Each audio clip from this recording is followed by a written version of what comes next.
Amis babinautes, bienvenue à Espace littéraire. Nous recevons aujourd'hui l'écrivain Arsène Conan Blessing pour un voyage exceptionnel au cœur du recueil de poèmes intitulé Un voyage parfumé.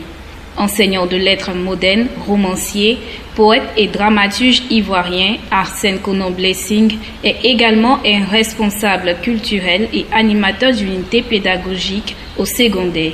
Il apporte son expertise en tant qu'encadreur pédagogique à temps partiel à l'APFC de Séguéla. Arsène Conan, bonjour. Merci d'avoir répondu favorablement à notre invitation. Bonjour madame et bonjour aussi à Abidjan.net pour cette occasion, cette belle opportunité que vous nous offrez de parler de nos livres. Arsène Conan, pourquoi un voyage parfumé? Déjà même, la vie est un voyage et le voyage se fait à plusieurs niveaux et le voyage est pluridimensionnel, on veut dire. Il y a le voyage qu'on peut le faire de façon physique, c'est-à-dire je quitte Cocody pour aller peut-être à Séguéla ou bien même à Port-Boué. Ça, c'est le voyage que tout le monde voit. Mais au-delà, il y a un autre voyage qui est ce voyage qu'on ne se déplace pas physiquement et qu'on effectue. Et là, c'est à travers, on va dire, l'imagination, à travers, on va dire, une introspection et donc un voyage à l'intérieur même de nous pour savoir qui nous sommes véritablement. Donc, parfumé parce que le voyage a plusieurs connotations. On peut sentir des odeurs soit fétides et d'autres odeurs qu'on aura envie de toujours ressentir. Mais tout ça fait partie du voyage. Quels ont été les éléments déclencheurs de ce recueil de poèmes? L'élément déclencheur, il faut dire que l'artiste s'inspire de plusieurs aspects de la vie. Ce recueil de poèmes, d'ailleurs, contient 30 poèmes. Et ces 30 poèmes constituent un voyage, on va dire, un peu partout. Voilà, donc je célèbre la femme, la vie, tous les aspects de la vie, voilà, constituent pour moi un point essentiel, voilà, où l'écrivain ou l'artiste peut s'inspirer, voilà, pour écrire et servir à son humble niveau la société. Un voyage parfumé est un recueil de 30 poèmes, comme vous venez de dire, qui est classé par 10 dans 3 différents chapitres, notamment Premier pas, Au carrefour et À la porte des écluses. Pourquoi avoir scindé votre recueil poétique en 3 parties et de façon succincte, que retenir de ces différentes parties? Tout voyage commence par un premier pas. Voilà, il faut d'abord se lever. Chez nous, en Baoulé, on dit que celui qui veut aller loin, qui déjà se chausse, il a déjà fait une partie du parcours. Avant de partir, il y a un premier pas. Et ce premier pas est d'abord inspiré par souvent des doutes. Est-ce qu'il faut partir? Est-ce qu'il ne faut pas partir? Donc le premier pas. Et vous voyez que le poème inaugural parle de, on va dire en quelque sorte, le parfait invisible. Et ce parfait invisible est cette tête-là même qu'on ne voit pas, qu'on ne voit jamais et qui nous permet de voyager. Donc pour voyager, il y a d'abord un premier pas. Et ce premier pas est guidé, orienté par ce parfait invisible qui nous met en mission. Et quand on fait le premier pas, on s'en va, on continue le parcours et il va s'avérer qu'on va arriver à un carrefour. Et le carrefour, c'est le point d'intersection de plusieurs voies. Et à ce carrefour, souvent on est confus. Quand on ne sait pas où on va, et généralement il y a d'autres qui voient, ils ne savent pas où ils vont dans cette vie. Est-ce qu'il faut aller à gauche? Est-ce qu'il faut aller à droite? Et généralement, on emprunte un chemin. Et au carrefour, on peut avoir aussi de l'immondice, c'est-à-dire de la saleté. On peut avoir aussi à des carrefours des fleurs, en tout cas beaucoup de choses, des monuments qui vont nous orienter, nous sensibiliser sur ce que nous partons faire. Et après ce carrefour, quand on a décidé, ou quand on est éclairé, où on sait où on va véritablement, on va emprunter un chemin et ce chemin va nous conduire normalement vers la porte des écluses, et qui est la 3e partie. Et donc cette porte des écluses, ça c'est le livre saint, la Bible qui le dit, voilà, quand on va l'ouvrir, assurément, si on a été mis en mission par ce parfait invisible, sur qui nous nous appuyons pour voyager, forcément cette porte, quand on va l'ouvrir, nous allons découvrir des merveilles, Voilà, et donc un paradis qui nous y attend. Compris. Y a-t-il un poème en particulier dans chaque partie qui résume ou incarne le mieux l'esprit de chaque section de votre recueil? Il faut dire que ces thèmes sont, on va dire, diversement abordés. Voilà, 10 poèmes par partie. Voilà, donc les poèmes sont autonomes. Par exemple, la première partie, quand je parle de Dieu, après on va voir peut-être le deuxième poème qui va parler de qui suis-je. Voilà, après il sait qui est le parfait invisible, moi-même qui suis-je. Parce qu'on s'interroge, souvent on se perd, et il y a le moi superfétatoire, c'est-à-dire ce moi rempli d'orgueil, et il y en a un autre moi qui n'est jamais édulcoré, un moi intérieur, un moi intrinsèque, que quel que soit le voyage partout où nous allons rentrer, ce moi reste authentique, infalsifiable. Donc vous allez voir que parler de Dieu et parler de l'homme qui est authentique à travers ce moi, du coup nous repartons vers ce créateur qui est aussi immuable, qui n'a pas changé. Donc en quelque sorte, l'homme devient là l'image de son créateur. Il y a plusieurs poèmes de ce genre-là. D'accord. Un élément dans votre œuvre attire l'attention et suscite surtout l'interrogation, à savoir l'inclusion de dates couvrant une période allant de 2009 à 2023 sous chaque poème. Quel est le rôle de ces dates dans la structure et la signification globale de votre recueil? Souvent, quand on voit une œuvre sortie, les lecteurs pensent que c'est un nouvel auteur. Il vient de sortir. Mais si vous regardez bien, avant cette œuvre, il y a eu un autre ouvrage poétique aussi, mais là, je n'ai pas daté. Donc, c'est depuis 2000-2005 que ces poèmes ont été, on va dire, écrits. Il y a un même qui s'y trouve, que je l'ai écrit quand j'étais au CP2. Voilà, dans l'esprit, c'est à l'université que j'ai transcrit cela sur papier. Donc, la datation, pour dire que chaque jour même a son jour, on va dire, a son esprit d'inspiration. Et la date, pour montrer aux autres que voilà, la date a une importance capitale lorsque l'auteur prend sa plume. Un voyage parfumé, c'est aussi un melting pot de poèmes aux senteurs diverses avec des sujets évoquant entre autres la divinité incréée, l'enfant, la femme, l'Afrique, la paix, l'école. Quelle est la thématique majeure de votre œuvre poétique? Définir mon œuvre ou rattacher mon œuvre à une seule thématique, c'est réduire, on va dire en quelque sorte, son champ d'action. Voilà, les poèmes sont autonomes. Je parle ici de la vie. Vous avez vu, il y a un poème qui célèbre la vie. Et la vie, c'est la vie qui nous donne tout ce que nous voyons. Et qui parle de vie, parle de ce créateur.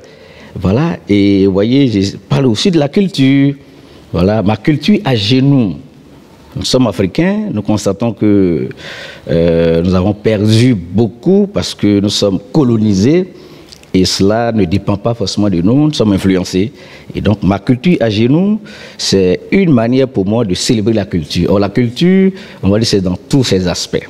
Donc, dire que la thématique majeure, je dirais qu'il y a 30 thématiques, puisqu'il y a 30 poèmes.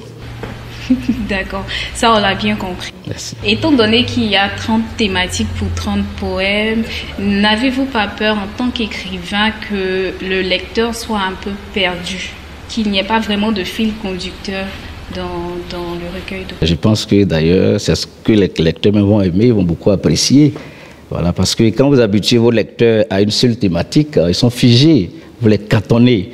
Or, quand l'auteur qu'ils apprécient touche à tous les aspects, à toutes les dimensions, voilà, ils se sentent à l'aise, on les fait voyager, pour dire qu'il ne faut pas rester toujours dans la célébration de la femme, voilà, chanter, parce que j'aime beaucoup la femme, je les chante, les mets, tout ça. Donc il faut dire que l'écrivain ou l'artiste n'a pas de limite, doit explorer tout ce qui existe pour pouvoir donner, on va dire, de la consistance à ses lecteurs.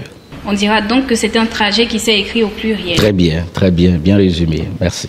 Dans quelle mesure votre expérience personnelle a-t-elle influencé votre écriture? Quelque part, on dit qu'on n'écrit pas de façon ex nihilo. Ma vie se trouve un peu dans cet ouvrage.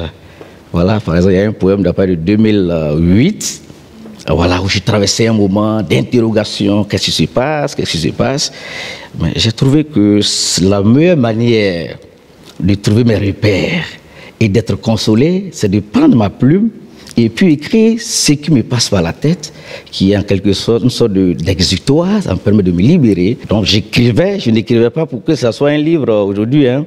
Voilà, j'écrivais, voilà, il y a des histoires, ça me passe ici. Et tiens, un jour, un ami me dit, ben, écoutez, j'ai une maison d'édition, moi je suis UP à Séguéla, donc toutes les œuvres qu'on met au programme dans la région, c'est moi qui coordonne. Il dit, ben, je vais mettre mon œuvre au programme, je vais passer par vous. Je dis, bon. Et quand on finit, il dit, mais vous-même êtes un homme de lettres, est-ce que vous n'avez pas de manuscrits comme ça? Je dis, mais j'en ai plusieurs, mais je n'écrivais pas pour que ce soit des livres. Il m'a dit, non, donne-moi. Et comme ça, je lui envoie le premier livre, qui est Le Secret, qui célèbre aussi très bien la femme. Et quand le premier est sorti, il me dit, ben, tiens, comme les gens ont aimé, ils ont apprécié, alors je vais faire de ça, on va dire, un métier, une passion. Donc ma vie, mon parcours se trouve bien évidemment à travers plusieurs poèmes. Et lequel en particulier retrace votre parcours, comme vous le dites? Est-ce qu'il y a un titre en particulier? Plusieurs parlent un peu de moi, mais le titre fondamental, c'est « Qui suis-je » Au carrefour où tu es perdu, parce que voilà, il faut dire on était perdu, où allons-nous? On a quitté, on va dire, Boaké pour être à Abidjan, on a quitté Abidjan pour être au nord. Qui suis-je en réalité? Donc ce poème-là, Qui suis-je, quand on va compter le mois, combien de fois le mois a été écrit dans ce poème, si je ne m'abuse, ça fait 49 mois ou 50 mois. Si vous comptez, vous verrez cela. Donc le mois qui renvoie à soi-même, qui est le signe du lyrisme, qui exprime les sentiments. Voilà, donc ce poème, Qui suis-je, voilà, résume en quelque sorte qui je suis. D'accord, c'est bien compris. Comment envisagez-vous l'interaction entre vos poèmes et le public? Y a-t-il des lectures ou des événements prévus pour promouvoir votre... Je suis acteur culturel, comme vous l'avez constaté. Voilà, donc j'ai un club poétique, un club théâtral, à Séguéla où j'enseigne, en même temps à l'entrée de la pédagogie. Et donc mes élèves, ils déclament. Récemment, en fait, quand eux y étaient, ils sont venus déclamer des poèmes. Et en même temps, je leur apprends à écrire eux-mêmes des textes pour devenir plus tard des écrivains. Tous les événements qui se déroulent dans, on va dire, en Côte d'Ivoire, à Boaké comme Séguéla, voilà, je saisis l'opportunité pour parler de mes livres, voilà, et promouvoir le poème. Et je pense que les gens sont un peu hésitants vers, comment on appelle ça, les textes poétiques, parce qu'ils les trouvent hermétiques. Difficile, voilà, il y a tellement de figures et autres.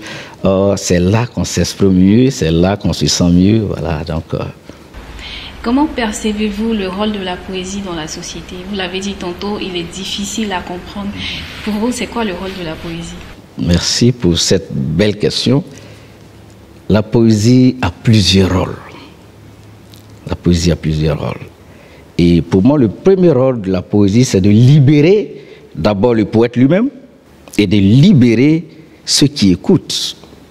Et un témoignage édifiant, on va dire, le mois dernier, un événement culturel de Baoulé de la région, et il y a une mémé de pratiquement 82-84 ans qui était assise, et quand j'ai fini de présenter mes livres, j'ai pris un poème qui parle de la mer, le rôle de la mer. Et ce poème a été composé le jour de la fête des mères. Et j'ai aidé la maman à s'arrêter au milieu de tout le monde et j'ai déclamé ce poème en lisant et j'ai vu cette maman revivre, renaître à travers la poésie.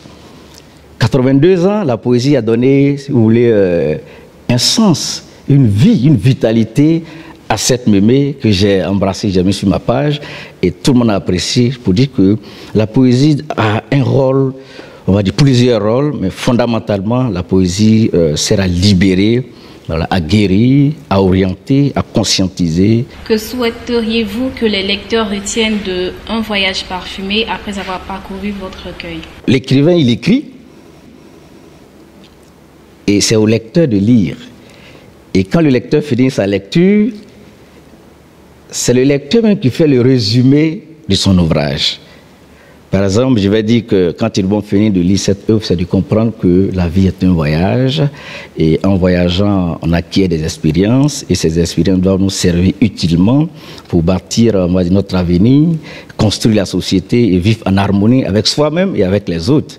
Moi, je définirais ma trajectoire de cette manière. Par contre, un autre lecteur va lire et puis lui, il va ailleurs. Il interprète autrement. Donc, un écrivain, lui, il écrit son œuvre.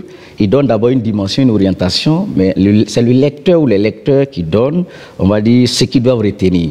Donc pour moi, c'est un peu péremptoire de dire que je veux que mes lecteurs retiennent ceci d'un ouvrage. Moi, j'ai écrit, vous lisez, ce que vous pouvez retenir, c'est à vous d'apprécier. D'accord.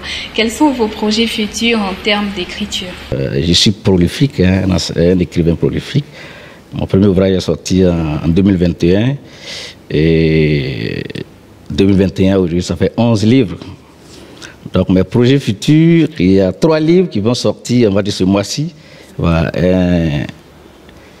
une pièce de théâtre et, on va dire, 2 romans. Projet futur, j'écris beaucoup, donc je me donne les moyens pour les publier. On ne dévoile pas tout et les lecteurs vont découvrir, voilà. D'accord. Nous sommes presque au terme de notre interview. Avez-vous un dernier mot? Je dirais infiniment merci à Abidjan.net pour cette belle occasion que vous nous offrez à parler de nos livres. Je vous dis infiniment merci. Et d'ailleurs pour cet accueil chaleureux. Et un autre mot pour dire merci au préfacier de cet ouvrage, l'ancien ministre M. Lazare Koufi, qui a aimé le livre et il a fait une très belle préface. Je lui dis vraiment merci, qui est aussi un grand poète. Merci aussi, on va dire, à tous mes lecteurs et à tous les fan clubs de Blessing à Seine-Conan. Et merci à l'AEC également, qui nous donne cette opportunité de parler de nos livres, de faire la promotion de nos livres. Merci, merci, merci. Ce que j'appelle le moi qui n'est pas ce moi m'identifiant est ce moi qui s'est laissé imbiber dans le tourbillon folklorique des choses viles de cette sphère transformée par un surdimensionnement imbu de cet autre moi confus.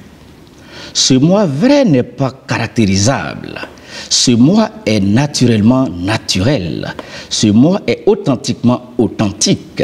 Ce moi qui est ce moi voulu est en réalité ce moi que tu es.